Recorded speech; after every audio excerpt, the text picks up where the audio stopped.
everybody. Welcome to the Talk to Danielle podcast. I am your host, Danielle C. Baker. And before we get started, be sure to like, follow, and subscribe to whichever channel you're listening or watching from.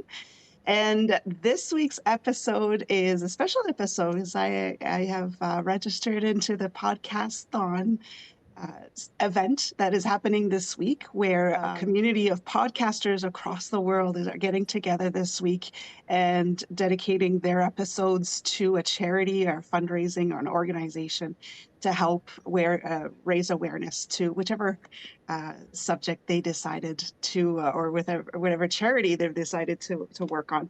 And true to myself, always looking out to help the community as much as possible. That is the whole point of building our village. I have gotten together with the Youville Centre, which is an amazing organization that help young mothers kind of create a brighter future for themselves and their children. And this is why it's close to my heart, because we're not only helping young mothers, but we're also helping their children to get a fair start in their lives. So I've had an episode in season 1 with a young mother who talks about her experience. She's not a young mother anymore, but she has grown, and I've actually learned so much from her. To be a topic that is taboo to many. We don't necessarily want to talk about it. We get uncomfortable with the topic, but there is support there that is needed. And this is what I have with this week. So for anybody who would like to support the community, support the cause, we will be sharing links on the donations. And I'm stumbling on my words. There's so much I want to say, but I'm going to put the spotlight on my guest. Thank you so much for joining me. And you could share a little bit about yourself and the center itself as well. I don't know, you could take turns kind of introducing yourselves. Sure. Hi. Thanks for having us today, Danielle. We really appreciate it. I'm Karen O'Mara, and my role at Youville Centre is Communications and Program Assistant. And I'm Natasha McBrearty, and I'm currently working as a clinical supervisor at the Youville Centre. I'm a psychotherapist by training. That's amazing. That's the wonderful thing about the organization and the center, is that there's quite a lot of help, resources, specialists that share their expertise with the young mothers. So can you talk a little bit about what the Youville Centre does in general, and we'll get into details after that. Sure. So as you mentioned, Youville's located in Ottawa, and we are a center. We are a nonprofit registered charity and an accredited child and youth mental health agency. We serve, as you said before, too, vulnerable, pregnant, and parenting young mothers and birth-giving parents and their children. On site at our 3-story building, we have education partnerships on our 3rd floor, so fully accredited high school education. And our 2nd floor, we focus on supporting our clients with wraparound supports through our intensive treatment support program and other administrative staff. And then our 1st floor is actually a licensed childcare for 70 infants and toddlers. Yeah, so at the center, we're kind of focusing on the well-being of our mothers and children in the same building. And that's what's amazing. It's the fact that it's all in the same building, so there's not a lot of traveling involved for the mothers to get around. It's wonderful. And it's so well-rounded as well. You cover not just let's get your diploma, it's just let's get you strong enough that you can get past this hurdle and whatever life is coming at. It's not easy already as a teenager or a young adult to navigate life. So it's great that you're giving them the tools. And that kind of leads me to the next question of, from your experience, what kind of outlook on life do young mothers have when they come to you? They're coming to you for help. And it was kind of their mindset at that point with their situation. Right. I mean, it's really hard to generalize because all of them come from really unique situations. And so one of the ways that we tend to work is just in a very individualized way. So of course, all of our services and programs are available to everyone, but we really want to understand what's sort of pressing for that young person so that we can wrap around them in the right way. Yeah. I think one of the things that's common across many of our young people and students is, even, when you're having a baby in the best of times, I think, many of us have questions like, is this the right time? Do I have the right resources? How's it going to impact the rest of my life? But for someone who is still in the process of, figuring out who they are, and, you know, maybe is now facing stigma from their community, because we know there's a lot of stigma against, you know, pregnancies, or, you know, in the teen years, and maybe are, you know, struggling with resources and support. So there's all those added layers that make this situation very scary for many of our young people. So I would say that one of the general outlooks we see is just people coming to the center and being really nervous, really scared, not knowing what to expect, being at the time of their life where there's so much unknown.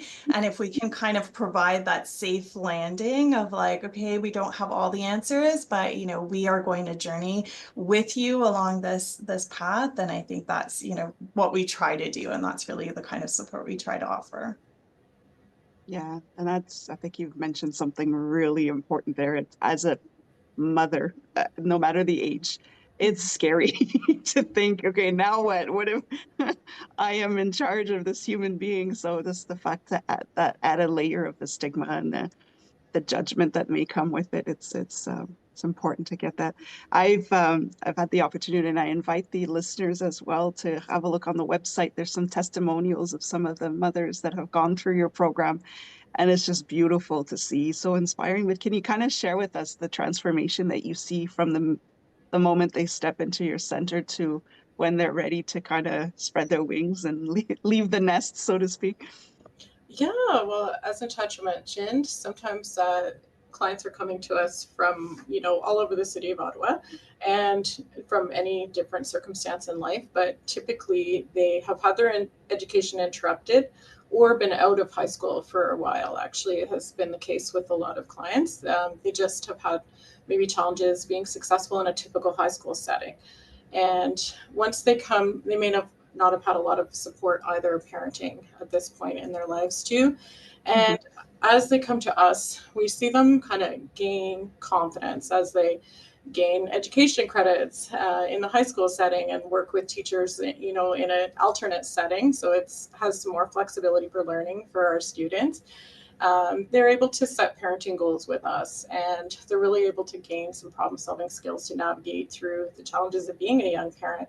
And this is all while their child is safe and secure in our quality early learning and care environment, which is a real bonus. Sometimes at Youville, it's maybe a first experience really gaining relationships with trusted adults. We find we really connect. A lot of staff and clients connect really strongly while they're here. And that our graduation, that brings us to kind of like, well, they're here, so they've gained these skills, they've done these parenting courses, worked on mental health, really gained a community of other people that are in the same situation as them, right? So they've really gained a lot of skills that way and overcome a lot of barriers. So that's where graduation comes in. When they finish their time with us, it's the most beautiful day. It's a very special occasion. We're really celebrating their accomplishments and the fact that they now have a high school education, can go move forward with their goals for employment or more education, whatever they choose to do, and know that they've improved their wellness with us, right? Social determinant of health. Also, having a high school education really improves outcomes, and they leave us with hope for their future, for themselves and their children. So it's really, really amazing to see. Basically, we have alumni that really stay connected to us for a long time afterwards and circle back regularly to kind of update on their lives and let us know how things are going, and kind of talk about, as they later on reflect and realize the support they received at the time was very, like, it isn't just the education and the childcare and the mental health supports, it's also a lot of practical support, right, with the other services and donations that we're able to support them with while they're here, because we have a very generous community. So quite often they're really gifted a lot of really amazing practical things to get them through the time that they're here. And so they really realize later on to appreciate that as well from their time here. And also a really neat thing is part of our graduation ceremony, we have a bursary program, and we also offer a second generation bursary. And when a second generation child comes back who was in our childcare like 15 years ago and gets a bursary award for their post-secondary education, it's just really a full circle moment and very beautiful. Yeah. That is beautiful. And Well, I did. Yeah, I just so much I could, and a whole bunch of other questions just came to mind. But the fact that you brought it up, the fact that they're with a group of people that are going through similar situation, because often as a parent you just feel alone already. But in this situation, to know that they're supported with people who understand their situation, I think is so empowering to begin with. So that's There's wonderful. alumni that continue their friendship. They'll come back years later, and 20 years later, they're still friends with somebody that Um, we're in school with here, 20 years ago. So it's definitely a lasting bond in life. it is. It's very touching actually, just to think that, they can be themselves in that environment. And I think that's what changes a lot in the outcomes. I think it's wonderful. And I'll leave in the description, I'll leave the website and everything so people can see that there's some Great. pictures of some of the transformation and all the support that you get as well, because there's so much more we'll talk about a bit later. But before we start talking about your program, I kind of like to bring up the subject of all the myths and stories we tell ourselves about young mothers and their walk of life, basically. Can you kind of walk us through some of the myths about young mothers that we really need to move away from?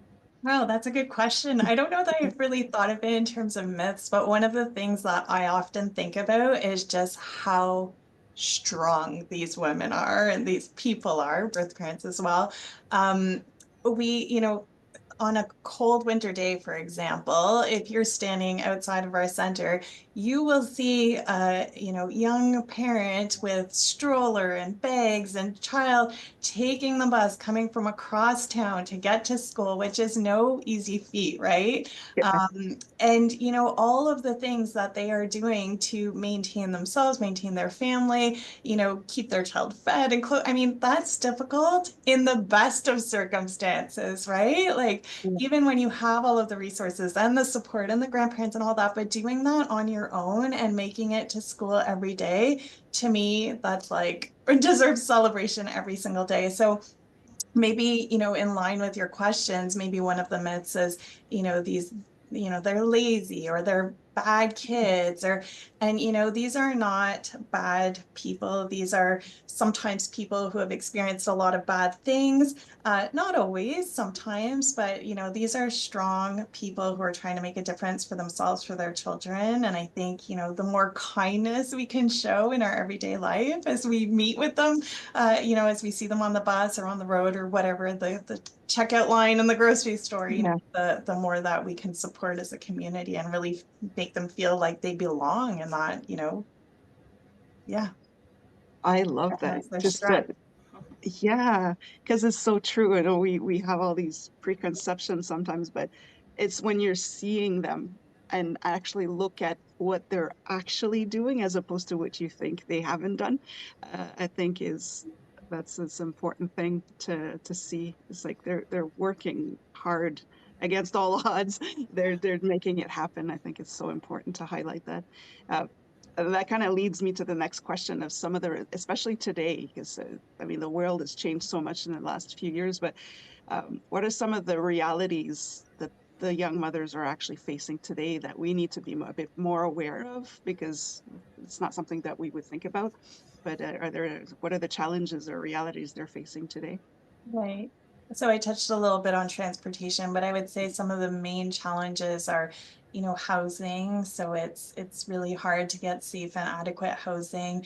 I think many in our community, unfortunately, are facing food insecurity. And so making sure you have healthy food on the table, especially when you have a new baby or if you're breastfeeding, is really challenging. Getting a doctor, which we are so lucky to have a doctor who comes on site and is able to provide that care, to our to make sure children get their vaccinations and all of that.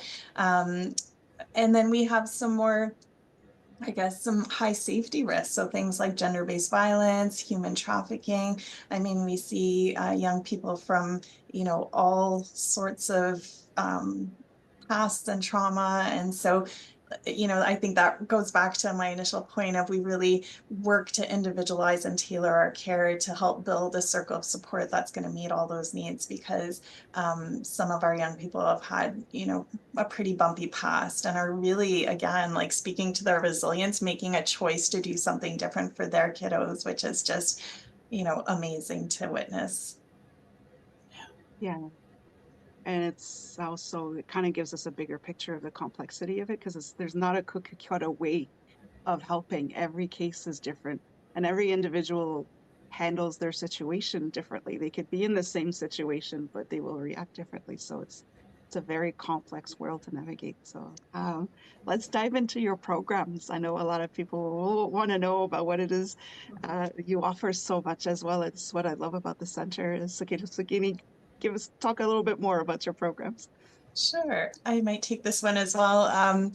I think Karen touched on some of our programs. One of the things that we have thought a lot about, and it's, our mandate, is just the power of education. And so when you're faced with this situation where there are so many needs and strengths, it can be difficult to know, where do we start? How do we, what are we going to do that's going to make the most difference? And education is such a huge social determinant of health. We know that's related to, short-term and long-term health outcomes. And so if we can equip a young person with an education, they're making a difference for themselves, but also for their child, as Karen pointed out with our second generation bursaries. So we really try to focus on education. The other piece that we try to do in tandem is focus on those first 1,000 days, right? We know that that early childhood development and education is so pivotal, like it affects the entire rest of your life. So if we can provide safety, stability, a nurturing environment, attachment in those early days, then we are, potentially having impact across that child's lifespan. And then the third piece is really looking at what are the barriers to education, what are the health and social services that this family needs. So it's all very nice to say, yeah, come to school every day, but if they don't have a safe place to live, that's not going to happen. And so we really have to unpack, what are the barriers, what are the facilitators, and how do we put all of that in place to support them.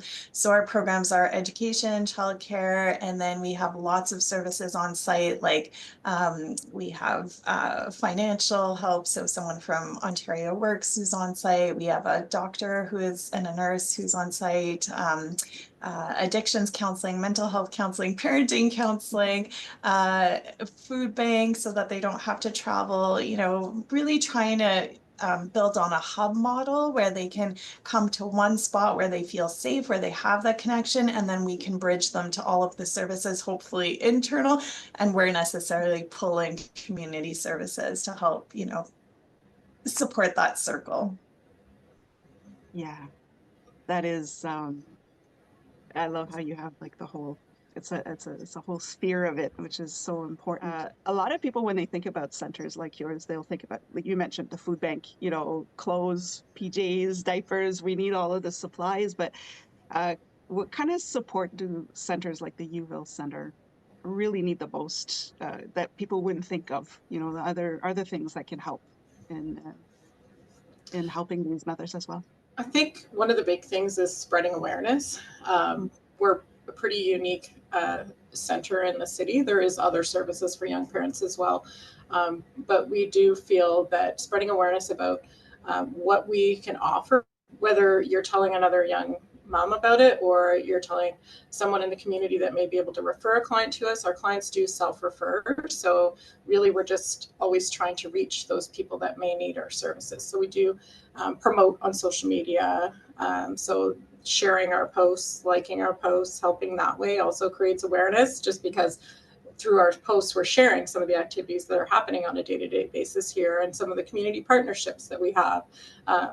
For example, we, as part of a mentoring program, we do a lunch and learn series where we have some funding through Famous Five, Ottawa, and TD Bank, where we're able to purchase a special lunch for clients and staff, and they're able to, we'll have a guest speaker who can come in and share either life experiences or encouragement or a message about their career and give some options of career choices that would work well for clients and different things like that. So those types of funding really help us out greatly to be able to offer all our services as well. And then specifically, some of our funding needs tend to be for transportation. As Natasha said, a lot of our clients are busing, but there are situations where the bus isn't going to be an appropriate mode of transportation if they have an appointment or have a sick child, or so we typically are looking for funding as well for transportation and where we can purchase bus tickets through OC Transpo, bus vouchers, or Uber cards. At times, an Uber is the best option to transport someone to an appointment and back. Things like that. And then also the really practical support. We do have people that reach out regularly and help fundraise for us, which is amazing. And we'll do a diaper drive. Diapers, as you know, are a very expensive item. Diapers, wipes, formula, practical things like that too. But yeah, the financial donations really helps us keep things going and being able to offer that support. We do have some secondhand donations as well, or in kind, I would say. So our swap shop, where those donations that from the community who are very generous, and we're able to pass those out to our clients, and they're able to access things like that, which can help them save them money in the long run to save for their essential items they need, like housing and food. Right. That's a very good point, especially with money donations as well, is depending on the group that you have coming in at certain points, they may need different things, Yes. right? So with the money donations, the center is in this, they're able to determine where that money can go to help the group the most, or that cohort, that graduating class.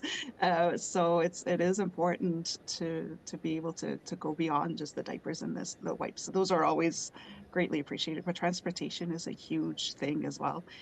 And it's things that we don't think about necessarily, right? We are fortunate to have a great partnership with OC Transpo, and a bus does pick up right at our driveway each day to bring clients to a major hub where they can distribute throughout the city too. So we definitely have some great connections like that. It's great when the city comes together and actually is able to support like that. Right? It's heartwarming to see that. Now, since this episode is going worldwide, what is the best way a community can help young mothers wherever they are in the world, if they can't specifically help the Youville Centre, but somewhere in their communities? What is the best way that they could help young mothers, or at least get started?